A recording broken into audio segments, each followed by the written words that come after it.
A few moments later.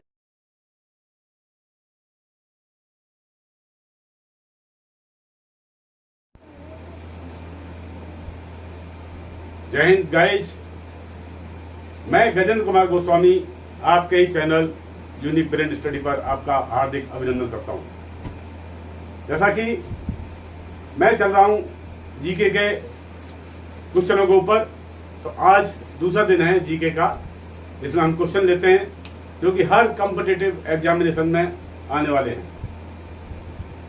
बहुत ही आसान question है, उनको हम देखेंगे। सबसे पहले क्वेश्चन है कार्यकाल। कार्यकाल इसमें है राष्ट्रपति जी का 5 साल,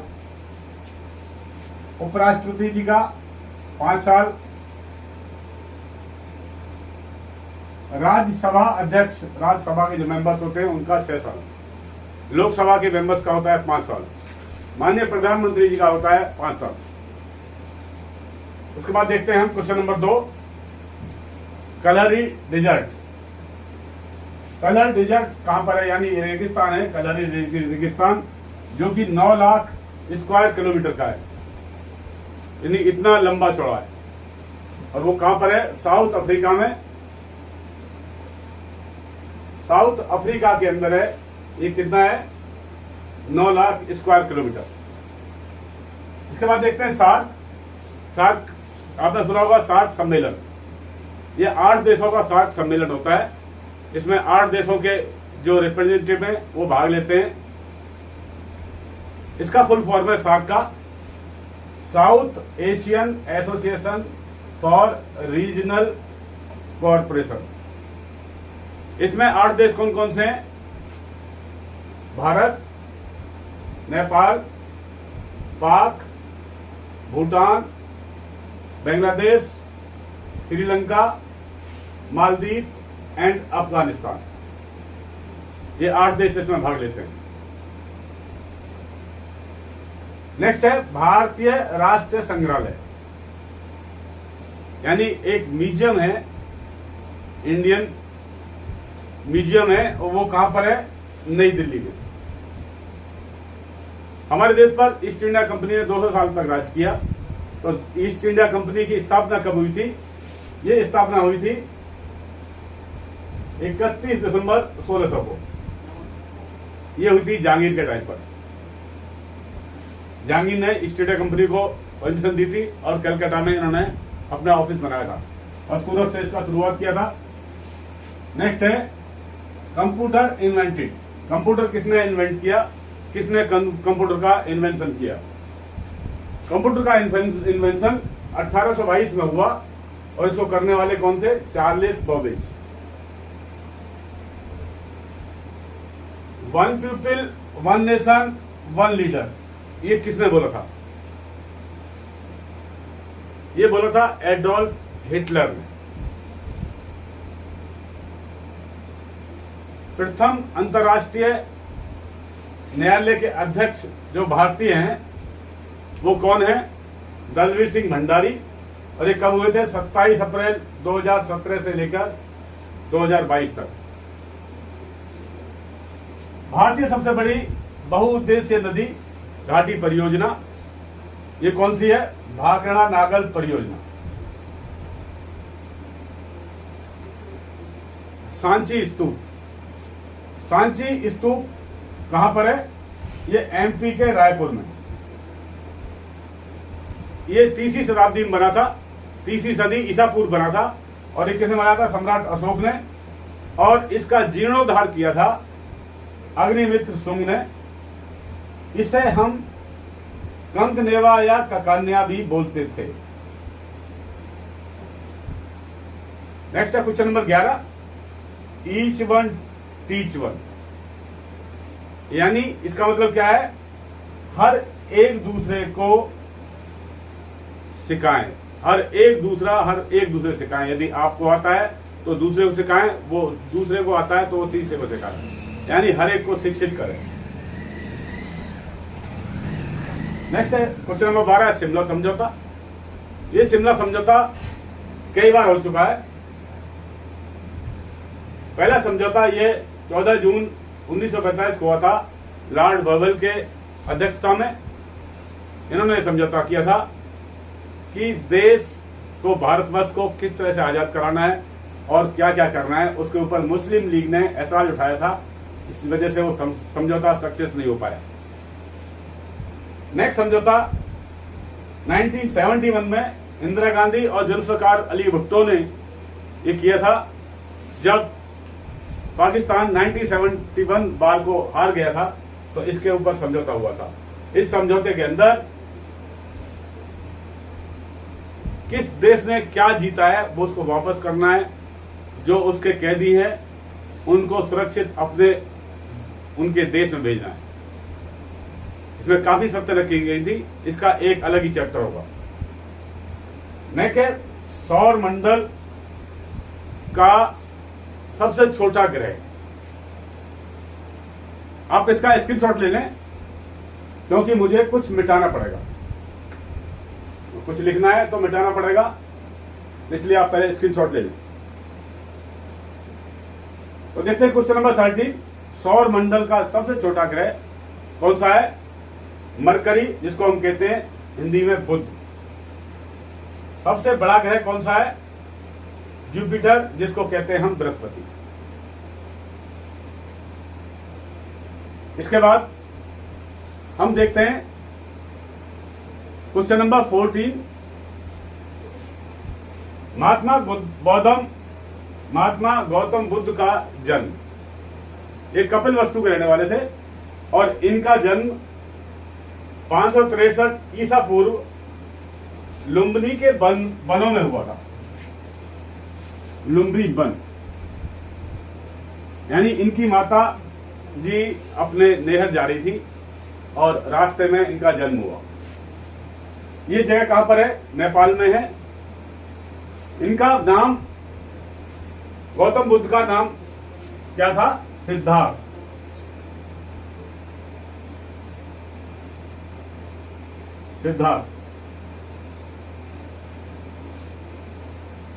और इनके पिताजी का नाम क्या था?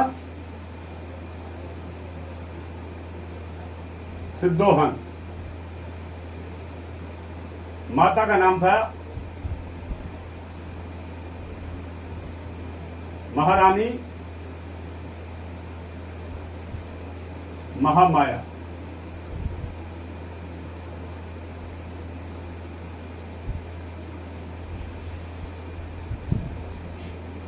लिख लो।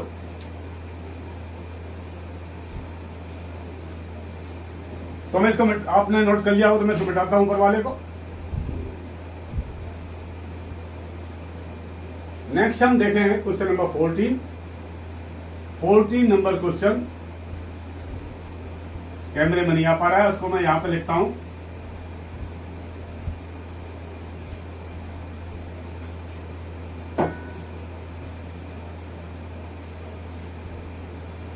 थर्मामीटर में कौन सा तत्व इस्तेमाल किया जाता है?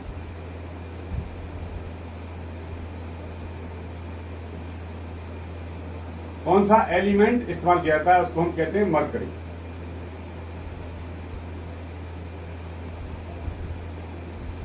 थर्मामीटर किस लिए इस्तेमाल होता है? टेम्परेचर के नापने के लिए। बैरोमीटर,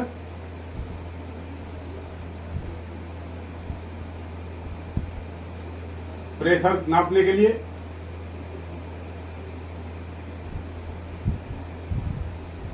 आममीटर,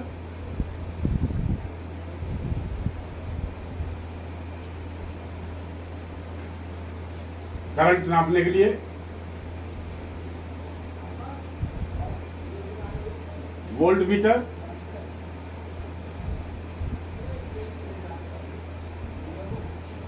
वोल्टेज नापने के लिए।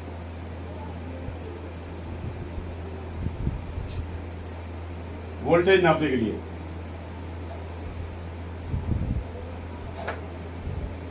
Hygrometer,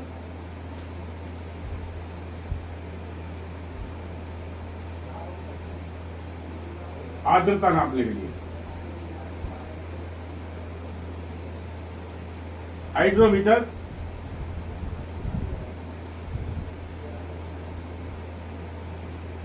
gravity and density.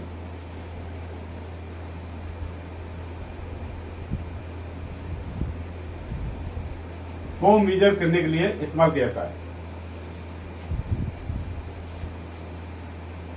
Next हम देखते हैं question number 15। Cold blooded animal कौन कौन से होते हैं?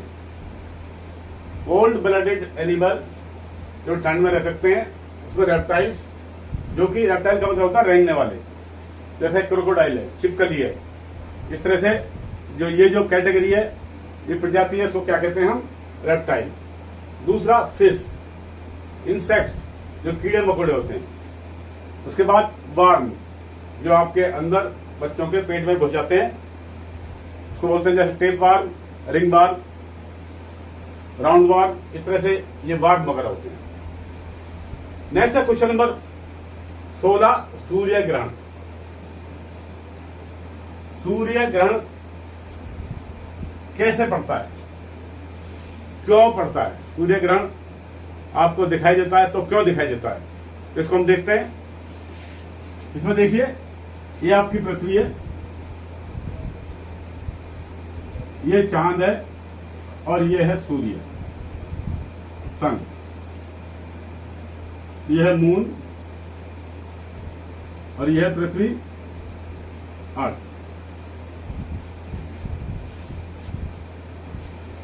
पृथ्वी सूर्य के चारों तरफ चक्कर लगाती है।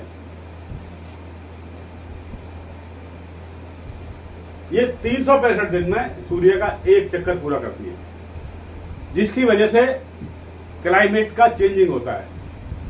पृथ्वी अपने एक्सिस पर घूमती है, यानी एक्सिस पर भी घूमती है, रोटेशन भी करती है और रिवॉल्विंग भी करती है, यानी इधर भी घूमती है और इधर भी घूमती रहती है। और जब घूमती है अपने एक्सिस पर, ये कितना घूमती है? 23.5 डिग्री टिल्ट होकर, और जिसकी वजह से क्या होता है? दिन और रात होते हैं। अब देखिए, इस कंडीशन में मैं सूर्य ग्रहण की बात कर रहा था, जब, और ये जो चंद्रमा है, ये क्या करता है? पृथ्वी के चारों तरफ चक्कर लगाता है। एक कंडीशन ऐसी आती है जबकि पृथ्वी और सूर्य के बीच में चंद्रमा आ जाता है, तो पृथ्वी की जो सूर्य की रोशनी है, उसको जमीन पर नहीं आने देता। सॉरी, फिर बता रहा हूं मैं। कभी कंडीशन ऐसी आती है, घूमते घूमते, क्योंकि ये दोनों चीज घूम रही है, और भी जितने प्लेनेट्स हैं, जितने ग्रह हैं, सारे घूम रहे हैं। तो इसमें घूमने में क्या क्या होता है कि एक कंडीशन ऐसी आती है कि जो मून है, चंद्रमा, सूर्य और पृथ्वी के बीच में आ जाता है, जिसकी वजह से सूर्य की छाया, सूर्य का जो प्रकाश है, पूरा पृथ्वी पर नहीं पहुंच पाता है। तो ये प्रकाश या तो आंशिक रूप से पहुंचता है या बहुत कुछ कम पहुंचता है। यानी जब पूरा ढक लेता है, कभी कभी क्या होता है, पूरा ढक लेता है तो क्या होता है? पूर्ण सूर्य ग्रहण पड़ता है। जब कम ढकता है तो बोलते हैं अर्ध सूर्य ग्रहण कहते हैं। तो इस कंडीशन में क्या होता है? सूर्य ग्रहण पड़ता है। Next, good conductor of electricity.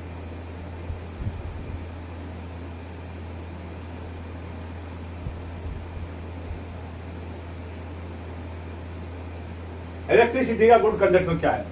यदि ऑप्शन के अंदर सिल्वर दिया हुआ है, तो प्योर सिल्वर क्या है? वेरी गुड कंडक्टर है।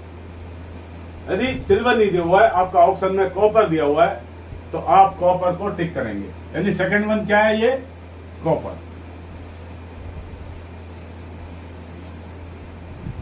मैं कहने का मतलब ये था कि गुड कंडक्टर में सबसे अच्छा कंडक्टर क्या है? प्योर सिल्वर, उसके बाद कॉपर। ये आपने ऑप्शन में देखना है कि क्या दिया हुआ है। क्वेश्चन नंबर 18 देखते हैं हम। वेरी वेरी डिजीज होती है, बीमारी होती है, किसी कमी से होती है, ये होती है विटामिन B1 की कमी से। इसकी कमी से क्या होता है कि हमारे जो पेशेंट है, उसके पैरों में सूजन आ जाती है, और पैर वगैरह क्या होते हैं? सूजना शुरू कर देते हैं, जिसकी वजह से क्या होता है? हार्ट का जो रक्त है, जो आपकी धमनियों में रक्त बह रहा है, जो आपकी आर्टरी के अंदर ब्लड बह रहा है, वो क्या होता है? हार्ड हो जाता है। हार्ड होने की वजह से हार्ट का जो कंपन है, जो वाइब्रेशन करता है हार्ट, वो पूरी तरह नहीं कर पाता, और ब्लड वापस धमनियों में नहीं पहुंच पाता है, कोशिकाओं में नहीं पहुंच पाता है, जिसकी वजह से क्या होता है कि आदमी का कुछ हिस्सा पैरालाइज हो जाता है, यानी एज ए पोलियो हो जाता है। और वह पोलियो कभी कभी इसकी अधिकता होने से क्या हो जाता है, आदमी खत्म भी हो जाता है। जब पैरालाइज होने के बाद आपने देखा काफी चांसेस क्या होते हैं, खत्म हो जाता है।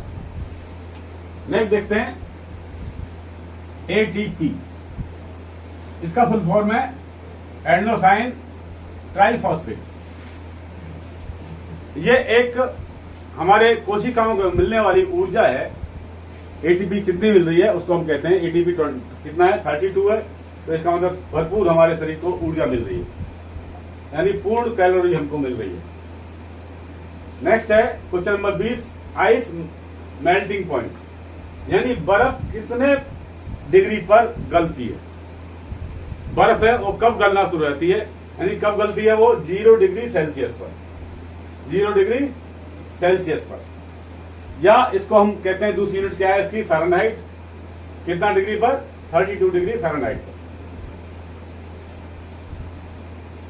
इसकी एक यूनिट और है केल्विन, जो कि अभी आपसे मतलब नहीं है। नेक्स्ट हम देखते हैं क्वेश्चन नंबर 21, अर्नेस्ट हाकल का नियम।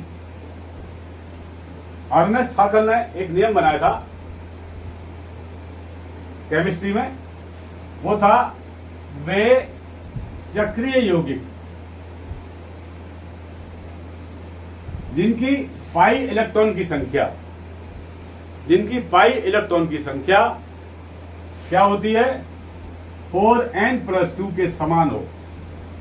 4n+2 के समान हो तो क्या होता है, एरोमेटिक गुण प्रदर्शित करती है। एरोमेटिक गुण प्रदर्शित करती है। इसको मैं दिखाता हूं एक बार आपको, छोटा सा, आपको इतना ही याद रखना काफी है।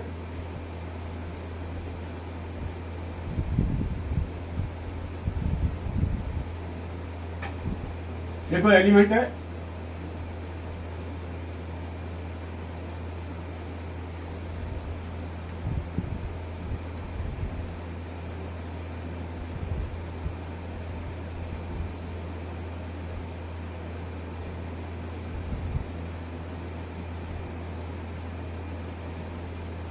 कितने ये इसमें कार्बन के कितने हैं परमाणु, 6 है। तो आप इसमें देखिए, यानी 2 इधर हो गए, 2 इधर हो गए, 2 इधर हो गए, कितना हो गया, 6 हो गया कार्बन के।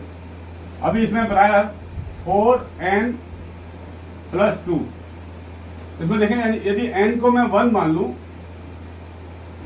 तो 1 × 4 कितना हो गया, 4 हो गया, +2 कितना हो गया, 6। और ये किसका है, बेंजीन का।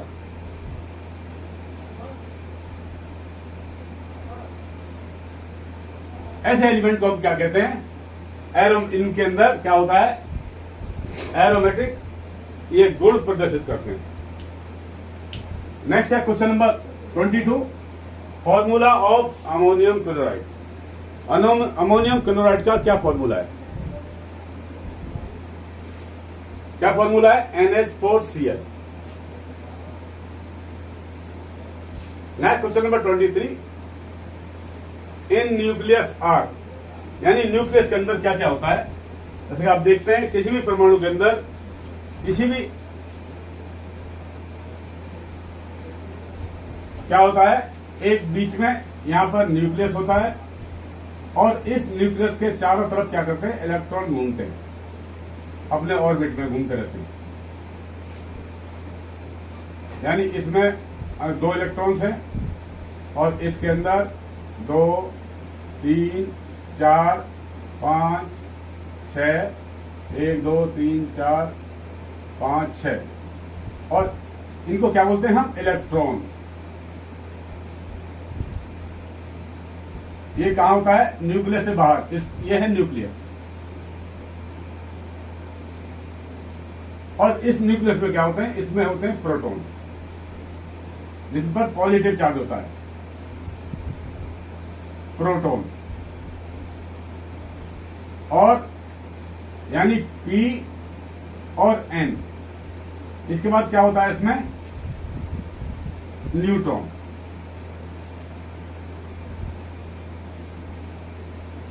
यानी किसी भी न्यूक्लियस के अंदर क्या क्या चीज मिलती है, प्रोटॉन और न्यूट्रॉन। प्रोटॉन के ऊपर पॉजिटिव चार्ज होता है और न्यूट्रॉन के ऊपर कोई चार्ज नहीं होता। और इसके बाहर कौन घूमता है? इलेक्ट्रॉन्स अपने ऑर्बिट में घूमते रहते हैं। Next question number 24, rusting of iron. Iron पर, लोहे पर जंग लग जाना। रस्टिंग ऑफ आयरन का मतलब है लोहे पर जंग लग जाना। ये कौन सी प्रक्रिया है? यानी पहले तो ठीक ठाक था, लोहा अपने रूप में था, अब इसमें जंग लग गया तो क्या पड़ गया? काला दिखाई दे रहा है। यानी ये भौतिक चेंजिंग हुआ है, यानी इसमें भौतिक जो फिजिकल चेंजिंग हुआ है। भौतिक क्या हो गया? इसका फिजिकल चेंजिंग होगी, उसकी जो अवस्था थी वो चेंज हो गई। लेकिन ये किसकी वजह से हो रहा है? ये केमिकल रिएक्शन की वजह से। किसकी वजह से? केमिकल रिएक्शन की वजह से। और केमिकल रिएक्शन में क्या होता है? यानी ये आयरन है, क्या लोहा है, और इसने एक्शन किससे क्या किया है? ऑक्सीजन के साथ में। और ऑक्सीजन के अंदर क्या होता है? जो हमारी हवा है उसके अंदर क्या होता है? पानी के कण होते हैं, यानी वाष्प होती है, पानी की बूंदें वगैरह होती हैं। उसकी वजह से क्या होता है? वो बूंदें पहुंचती हैं उसके ऊपर, लोहे के ऊपर, और धीरे धीरे क्या होता है? लोहे में जंग लग जाती है। तो इसको हम क्या बोलते हैं? जंग लगने को क्या वो कहते हैं इंग्लिश में? Rusting of iron. यानी ये क्या है? आयरन है और ये ऑक्सीजन। तो ये क्या बनाता है? Fe2O3 यानी फेरिक ऑक्साइड। नेक्स्ट है which is not common salt. इनमें से कॉमन सॉल्ट कौन सा नहीं है? जो नीचे दिए हुए हैं, A air, water, steel and brass. तो इसको हम देखते हैं, ये देखिए। नेक्स्ट हम देखते हैं इसमें पहले ब्रास। ब्रास को क्या बोलते हैं हम?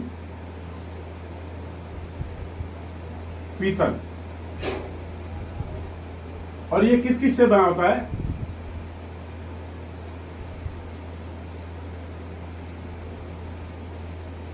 जिंक और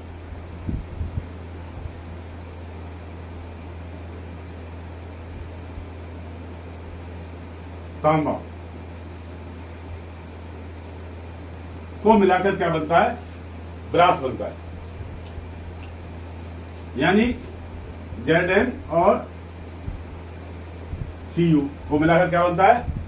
ब्रास बनता है। यानी एक अलॉय है, ये एक ऐसा मेटल है जो दो मेटल को मिलाकर बनता है, ये मिश्रण होकर बनता है। उसको हम क्या बोलते हैं? ब्रास कहते हैं। अब हम देखते हैं स्टील। स्टील कैसे बनता है? स्टील में क्या क्या होता है?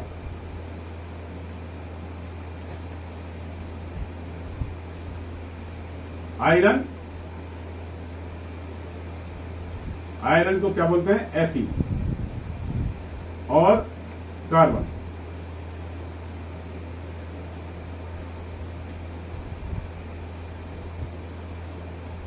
इनको मिलाकर क्या बनता है?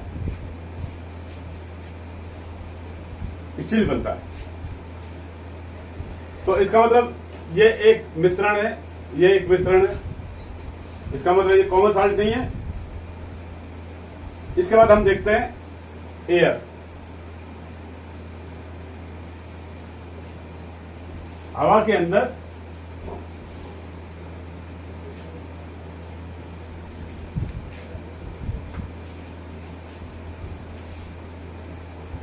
एयर मीन्स वायु। ये वायु क्या है? बहुत सी कई गैसों का मिश्रण है। इसमें बहुत सारी गैसें होती हैं, जिसमें से एक नाइट्रोजन,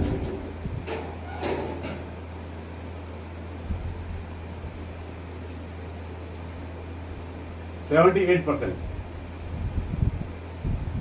उसके बाद ऑक्सीजन,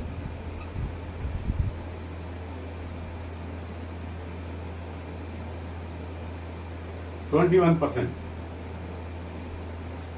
कार्बन डाइऑक्साइड,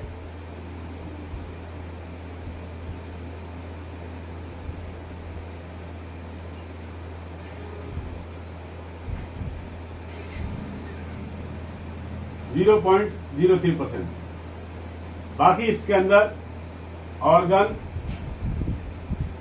और अदर गैसेज होती हैं।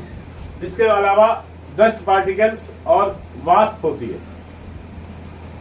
यानी एयर भी क्या है, बहुत सारे चीजों से मिलकर बना है। ये भी क्या है, मिश्रण।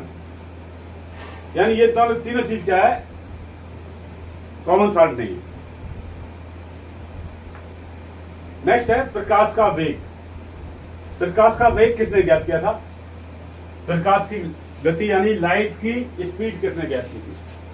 तो लाइट की स्पीड जिसने ज्ञात की थी, जिसने बताई थी, वो उसका नाम था रोमर।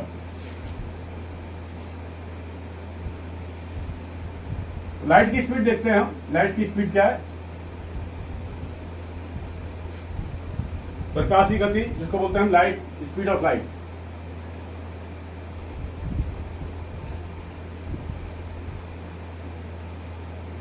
पहले इसको लिखते थे 1,86,400 मील्स पर सेकंड। अभी ये मील्स खत्म हो गया है, तो स्पीड क्या है अभी? 3 × 10⁸ मीटर पर सेकंड। तो ये किसने ज्ञात की थी? रोमन ने ज्ञात की थी।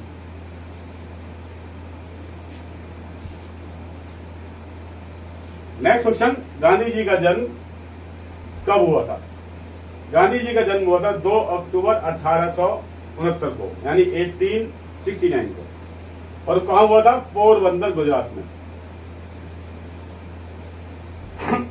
सॉरी, 2 अक्टूबर को एक महापुरुष ने और जन्म लिया। उनका नाम था श्री लाल बहादुर शास्त्री। लाल बहादुर शास्त्री पंडित जवाहरलाल नेहरू के मरने के बाद में हमारे देश के प्रधानमंत्री बने, और इन्होंने 18 साल ये प्रधानमंत्री कुर्सी पर रहे। दुर्भाग्यवश ताशकंद समझौते के अंदर इनको बुलाया गया पाकिस्तान में, और वहां पर इनकी मौत कर दी गई, जिसका कि कांग्रेस ने कोई चर्चा नहीं चलाई और कोई उसका इन्वेस्टिगेशन नहीं कराया। बहुत दुख की बात है कि कुर्सी का प्रलोभन ऐसा होता है कि मुझे कुर्सी मिल जाए, बाकी कोई भाड़ में जाए। 2 अक्टूबर 1904 को जन्म हुआ था श्री लाल बहादुर शास्त्री का।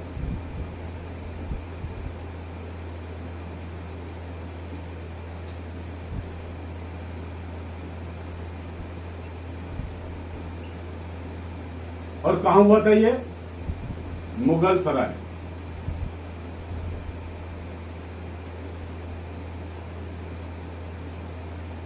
उत्तर प्रदेश। यानी 2 अक्टूबर को 2 महापुरुष ने जन्म दिया था। जन्म दिया था 2 महापुरुषों ने, गांधी जी और लाल बहादुर शास्त्री। नेक्स्ट है, कालिंदी नदी किसे कहते हैं?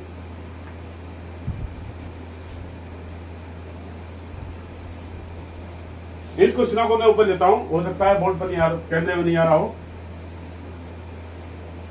कालिंदी नदी,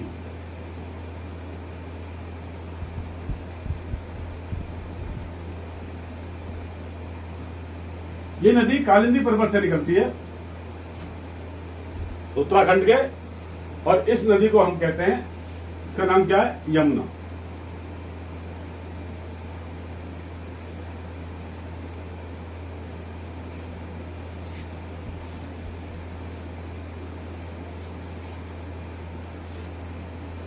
नेक्स्ट क्वेश्चन नंबर 29। ये था 28, 29।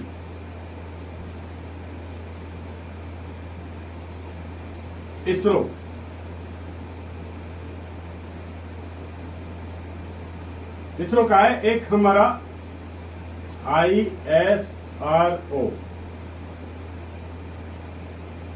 Indian space research organisation.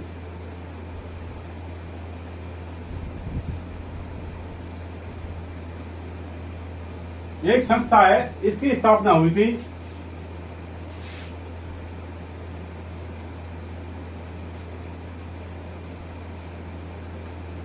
15 अगस्त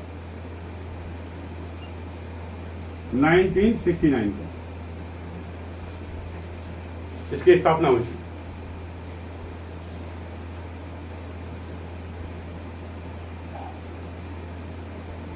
नेक्स्ट क्वेश्चन नंबर 30 देखते हैं।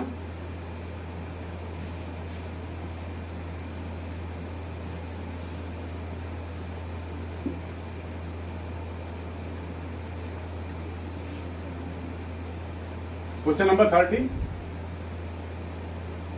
आवर्त सारणी के अंदर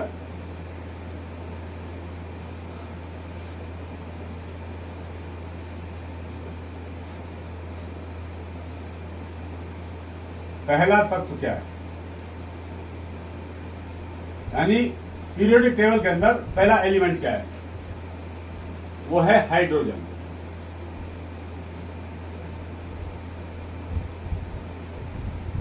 कौन सा है?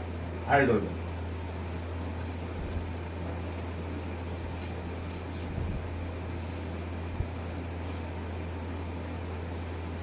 नेक्स्ट हम देखते हैं क्वेश्चन नंबर 31। क्वेश्चन नंबर 31 में दिया हुआ है कुल महाद्वीप कितने हैं, यानी टोटल कॉन्टिनेंट कितने हैं। तो ये हो चुका है, इसको मैं मिटा देता हूं।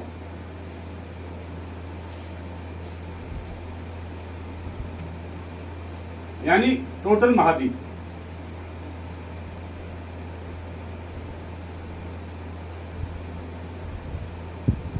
कितने हैं? 7। पहला एशिया,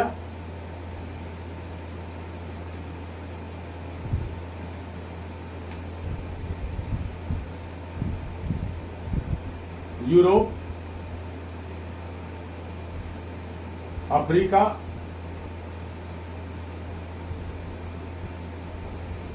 ऑस्ट्रेलिया,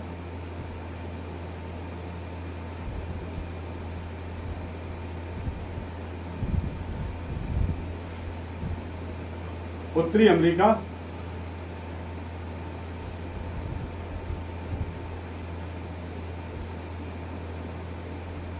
दक्षिण अमेरिका,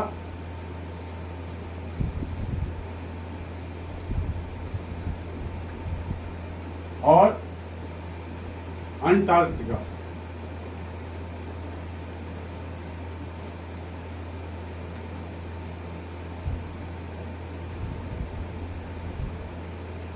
अंटार्कटिका, ये 7 टोटल महाद्वीप हैं।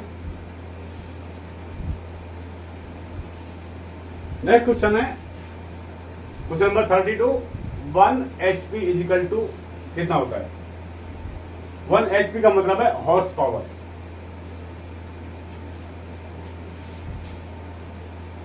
One horse power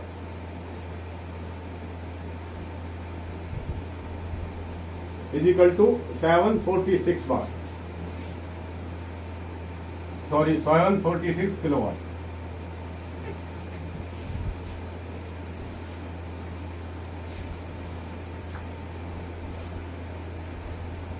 question number 33। BC का फुल फॉर्म क्या है? बिफोर क्रिस्ट, यानी क्रिश्चियनों के जो उनका गॉड था यीशु मसीह, उसके पैदा होने से पहले, उसके पैदा होने से पहले की जो सन स्टार्ट होती है, जो सन स्टार्ट होती है, उनको हम क्या बोलते हैं? BC, यानी बिफोर क्रिस्ट। इसको हिंदी में बोलते हैं हम ईसा पूर्व, यानी ईसा मसीह से पैदा होने से पहले। दूसरा होता है AD, एन्नो डोमिनी। इसका मतलब है जो इनके यीशु पैदा हुए थे उसके 1 साल के बाद में जो उससे आगे जो सालें शुरू हुई हैं, संवत शुरू हुई हैं, उनको हम क्या बोलते हैं? AD। क्वेश्चन नंबर 35 देखते हैं हम। कुछ ये एब्रीवेशन है, उनका फुल फॉर्म क्या है वो देखते हैं। पहला है ECG, इसका मतलब क्या है? इलेक्ट्रोकार्डियोग्राम। एक ऐसी मशीन है जिसके द्वारा हम हार्ट के जो मसल्स हैं उसके स्पंदन को नोट करते हैं और उसका ग्राफ बनाते हैं।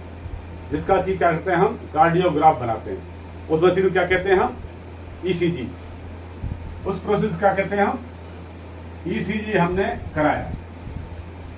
नेक्स्ट है क्वेश्चन नंबर 36 यूएसजी। यूएसजी क्या होता है? इसको बोलते हैं अल्ट्रासाउंड। इसका फुल फॉर्म क्या है? Ultrasound sonography test. Ultrasound sonography test. Next है आपके मोबाइल में इस्तेमाल होने वाला एसएमएस, इसको बोलते हैं short message service. Short message service. उसके बाद आता है MMS, multimedia messaging service. Multimedia messaging service. उसके बाद देखते हैं हम question number 39 CT scan. CT scan कराने की डॉक्टर सलाह देता है जब काफी कोई ज्यादा इंजरी होती है तो बोलेगा सीटी स्कैन कराओ, एमआरआई कराओ। तो सीटी स्कैन का फुल फॉर्म है computed tomography scan. Computed tomography scan. Next है आपके जो आप पढ़ते हैं किताब, वो किसकी है? एनसीईआरटी की है या सीबीएसई की सिलेबस है? एनसीईआरटी की बुक्स जो है आपके शुरू से यानी फर्स्ट से लेकर 12th तक की जो एनसीईआरटी की बुक्स हैं उसमें काफी अच्छी तरह समझाया गया है। किसी भी सब्जेक्ट को एक प्रैक्टिकली लेकर आपको बताया गया है। तो इसलिए जरूरी है कोई भी बड़े कंपटीशन के लिए एनसीईआरटी क्लास 6 से लेकर 12th तक की आपको जानकारी पूरी हो। तो एनसीईआरटी का फुल फॉर्म क्या है हम देखते हैं। National council of education research and training. तो मुझे आशा है कि आपने ये सारा नोट कर लिया होगा। आप इसको रोज एक बार रिवाइज करते रहें, सारा आपका कंठस्थ हो जाएगा। और इसी प्रकार के आगे वीडियो बनाने के लिए आप मुझे आशा है कि आप प्रोत्साहित करेंगे। प्रोत्साहित करने के लिए आप मेरे चैनल को सब्सक्राइब करें, लाइक करें, कमेंट्स करें। जय हिंद।